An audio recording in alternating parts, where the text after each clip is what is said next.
Hello everyone, जय हिंद। आज TCM channel में बात करेंगे हम लोग जो जी सीरीज 2025 में प्रीवियस ईयर क्वेश्चन का डिस्कशन चल रहा है। उसमें एरिया का क्वेश्चन पूछा हुआ जो है, ये पूछा हुआ है 22 जनवरी 2025 को मॉर्निंग शिफ्ट में। इसी क्वेश्चन का डिस्कशन में हम लोग किसी क्वेश्चन को 4 स्टेप्स में बनाते हैं। फर्स्ट स्टेप जो है स्टेप फर्स्ट, उसमें गिवन इंफॉर्मेशन लिखते हैं। तो देखिए कह रहा है कि the area of the region inside the circle, यानी एक सर्कल दिया हुआ है। सर्कल है कितना? सर्कल एक इंफॉर्मेशन यहाँ हम लोगों को दिया हुआ है। एक सर्कल दिया हुआ है x माइनस 2√3 का whole square plus Y square is equal to 12 and outside the parabola एक पैराबोला भी दिया हुआ है। पैराबोला यह Y square is equal to 2√3x। दो इंफॉर्मेशन दिया हुआ है, एक सर्कल और एक पैराबोला का। और सर्कल के कह रहा है कि इसके इनसाइड और इसके आउटसाइड, इतना इंफॉर्मेशन दिया हुआ है। तो पूछा है कि the area of the region, यानी एरिया पूछा, यही क्वेश्चन है। Inside the circle and outside the parabola. अभी हम लोग स्टेप 3 में क्या करते हैं कि इसका प्लान बनाते हैं कि हम लोग बनाएंगे इसको किस तरह। एरिया का सबसे बेस्ट तरीका होता है कि आप जाइए और सबसे पहले आप इसको कोऑर्डिनेट प्लेन पर रिप्रेजेंट कर दीजिए। सर्कल दिया हुआ है तो सर्कल जो फॉर्म होता है, अब देखिए प्लान बनाएंगे हम लोग। जो गिवन इंफॉर्मेशन है उसके हिसाब से अगर सर्किल इस फॉर्म का है, एक्स माइनस ए का whole square plus y minus b का whole square is equal to r square अगर है, तो जो इसका सेंटर होता है वो सेंटर होता है ए बी। तो इसके हिसाब से यहाँ पे x माइनस 2√3 है, यानी x माइनस ए रहता तो ए यहाँ पे 2√3 सेंटर हो गया। और y वैल्यू में चूंकि y स्क्वायर को लिख सकते हैं y माइनस 0 का, अभी जो फॉर्मेट है उसके हिसाब से x माइनस 2√3 का स्क्वायर है प्लस y माइनस 0 का स्क्वायर है इज इक्वल टू 12 को लिख सकते हैं और √12 का होल स्क्वायर। तो उसके हिसाब से सेंटर हम लोग का हो गया 2√3 और 0। जो रेडियस हो गया इसका, वो रेडियस हो गया √12। यानी सर्कल का हम कोऑर्डिनेट प्लेन पे आराम से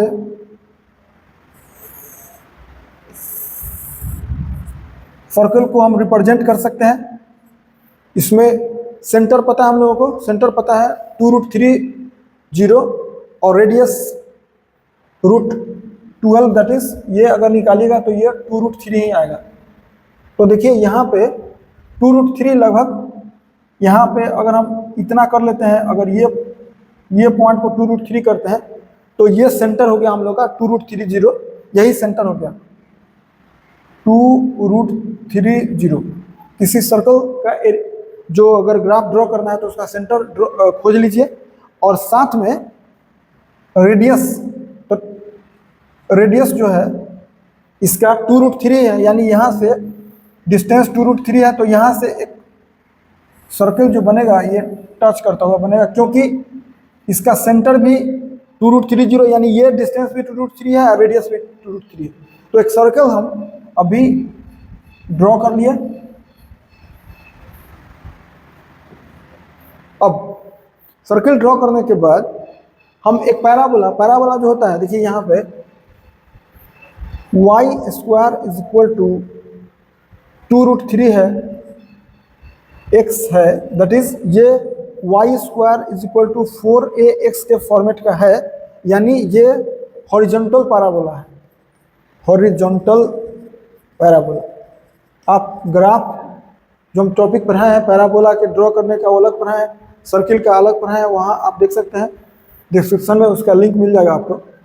और ये y square is equal to 4ax horizontal है, और इसका जो फॉर्मेट होता है वो होता है इस ये टाइप होता है। तो अभी हम क्या करते हैं, एक पैराबोला भी ड्रॉ करते हैं।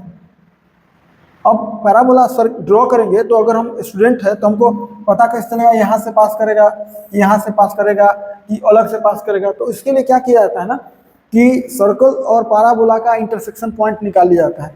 तो हम लोग क्या करते हैं, अभी एक काम प्लान के अंदर में एक और कर लेते हैं कि हम इंटरसेक्शन पॉइंट निकाल लेते हैं सर्कल और पैराबोला का पहले ही। इस दोनों का इंटरसेक्शन पॉइंट निकालने के लिए आपको इस दोनों का इंटरसेक्शन पॉइंट अगर आप चाहते हैं, इंटरसेक्शन पॉइंट, तो उसका टेक्निक होता है कि या तो इसका एक y निकाल के इसमें डाल दीजिए या इसका y निकाल के इसमें, जो आपको इजी लगता है वो करिए। तो हम क्या करते हैं, इसका y स्क्वायर का वैल्यू इसमें पुट कर देते हैं। तो देखिए पुट करेंगे तो लिखेंगे x माइनस 2√3 का होल स्क्वायर और y स्क्वायर के बदले कर देते हैं 2√3x, चूँकि और यहाँ पे 12 ऑलरेडी राइट साइड में है, इसको सॉल्व करेंगे तो ये हो गया x square minus 4√3x plus 12 plus 2√3x is equal to 12। 12 से 12 कैंसिल आउट हो गया। अब बचा कितना, बचा हम लोगों का x स्क्वायर माइनस 2√3x। आप यहाँ से x कॉमन लेंगे, अगर x into x minus 2√3 is equal to 0, यहाँ से या तो x 0 आएगा या x इज इक्वल टू 2√3 आ गया, यानी दो इंटरसेक्शन पॉइंट आ गया। यानी पैराबोला, अब देखिए इसका इंटरसेक्शन पॉइंट भी एकदम जहाँ रेडियस इंड एकदम बीचों बीच है, जहाँ रेडियस इसका है उसके बीचों बीच है, उसके बीचों बीच ही कट रहा है ये। तो अभी जो हम ड्रॉ करेंगे पैराबोला, वो इंटरसेक्शन पॉइंट हमको पहले ही से पता चल गया कि यहाँ से पास करेंगे। और ये पैराबोला हो गया। अब स्टूडेंट को कैसे पता चले, क्योंकि इंटरसेक्शन पॉइंट अगर नहीं ड्रॉ करते तो हमको पता नहीं चलता कि रेडियस के एकदम जस्ट एग्जैक्ट एबव है। और ये जो पॉइंट है, ये पॉइंट है ये 2√3 और उसका x 2√3 पर है, x ये तो 0 0 है ही। अभी x 2√3 हो गया तो y हम यहाँ से आराम से लिख सकते हैं। यहाँ से अगर x 2√3 है तो y भी 2√3 ही होगा, और उसमें भी प्लस माइनस, इसमें x के जगह अगर यहाँ 2√3 डालेंगे तो 2√3 इंटू 2√3 तो y स्क्वायर बराबर 2√3 होगा, उसमें भी प्लस माइनस, तो y वैल्यू जो होगा इसका 2√3 ही होगा। और यहाँ 2√3 कॉमा माइनस 2√3, ये तो हो गया हम लोगों का। अब दोनों ग्राफ ड्रॉ कर लिए। अब पूछा है कि इनसाइड द सर्किल, सर्किल के अंदर और आउटसाइड द पैराबोला। देखिए पैराबोला है तो पैराबोला के ये पोर्शन जो है, पैराबोला का ये पोर्शन आउटसाइड कहलाएगा और सर्किल का ये पोर्शन इनसाइड कहलाएगा। तो सर्किल के इनसाइड और पैराबोला का आउटसाइड, इसी का हमको एरिया निकालना है। जो दिख रहा है इस पोर्शन को अगर हम A1 माने और इसको A2 माने, कलर जो शेडेड रीजन है, तो यहाँ से क्लियर है कि A1 is equal to A2 होगा। ये क्लियर है सिमेट्रिक होने की वजह से, जितना ऊपर उतना नीचे होता है, तो सिमेट्रिक होने की वजह से। यानी जो अगर हम इसको जो रिक्वायर्ड एरिया लिखेंगे, रिक्वायर्ड एरिया वो होगा A1 प्लस A2 यानी 2A1, चूंकि A1 और A2 दोनों बराबर है तो हम या पूरे हम एक बार में एरिया निकाल सकते हैं। अब देखिए क्या करते हैं, हम लोग को एरिया निकालना है तो ये जो एरिया है दोनों ऐड करके, अगर हम पूरे सर्किल के एरिया में से, पूरे सर्कल के एरिया में से 3 एरिया अगर हम बाहर कर दें, अभी जो ये एरिया जो हम लोगों का निकलेगा वो समझिए कि कैसे निकलेगा। एक तरीका तो है कि इंटीग्रेशन से, 2 मेथड है इंटीग्रेशन से बनाने का, या तो अपर माइनस लोअर कर कीजिए, नहीं तो राइट माइनस लेफ्ट कर कीजिए।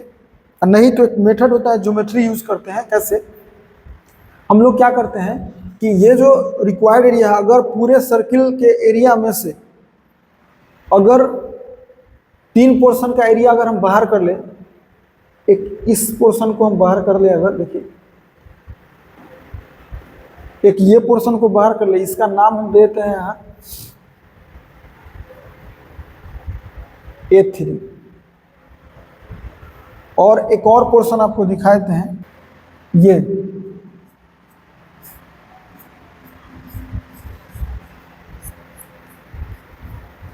हम लोग क्या करते हैं, देखिए अभी हम लोग जो रिक्वायर्ड एरिया है A2 A1 उसको लिखेंगे कैसे?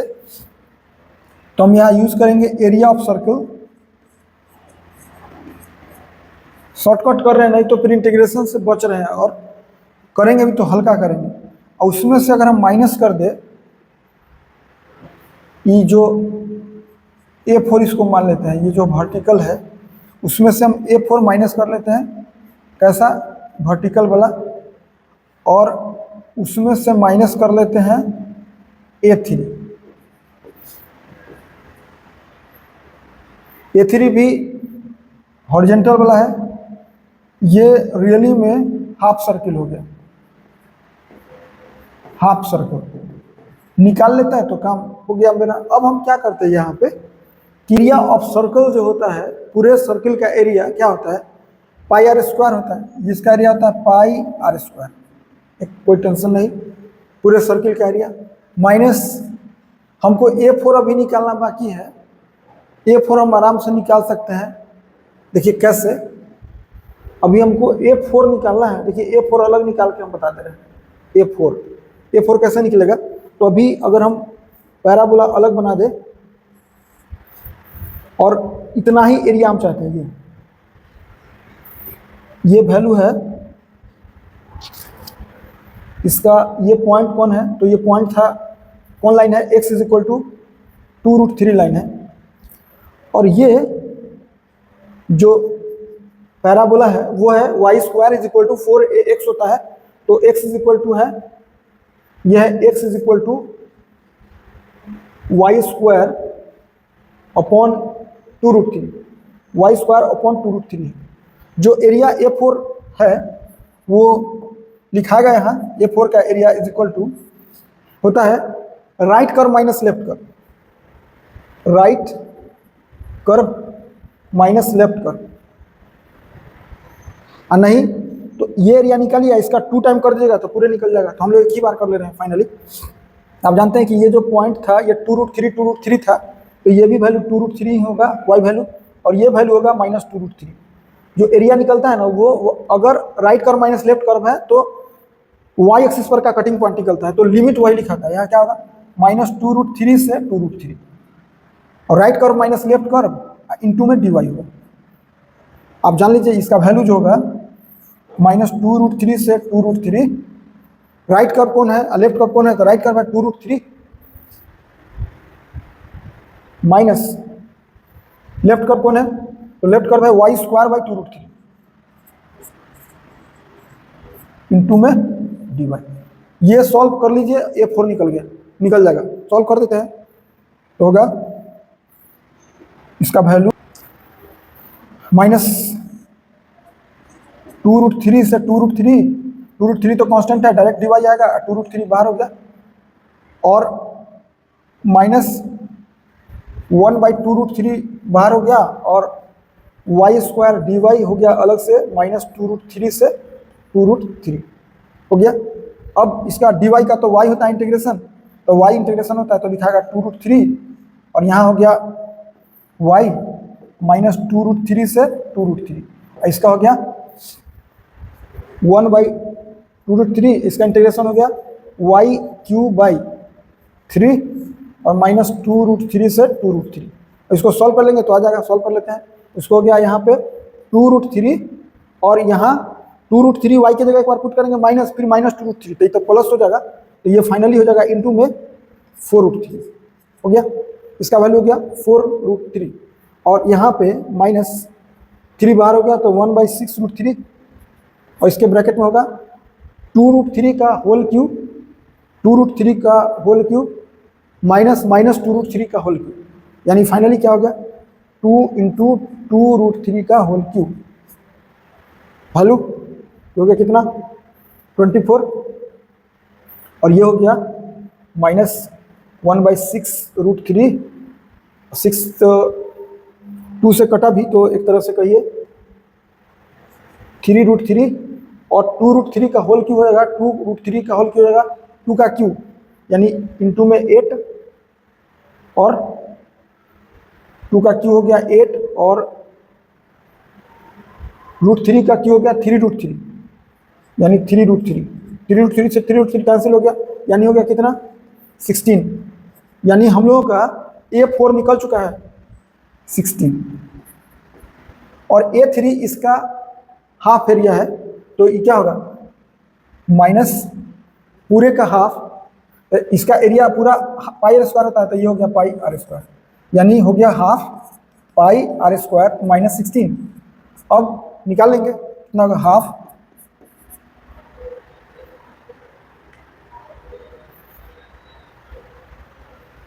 हाफ पाई, और आर होता है √12, तो √12 का वैल्यू हो गया, √12 का स्क्वायर कर देगा तो 12 होगा, यानी 16, तो गया 1/2 पाई, यानी 12 pi into 12 minus 16, that is 6, यानी 6 पाई माइनस 16।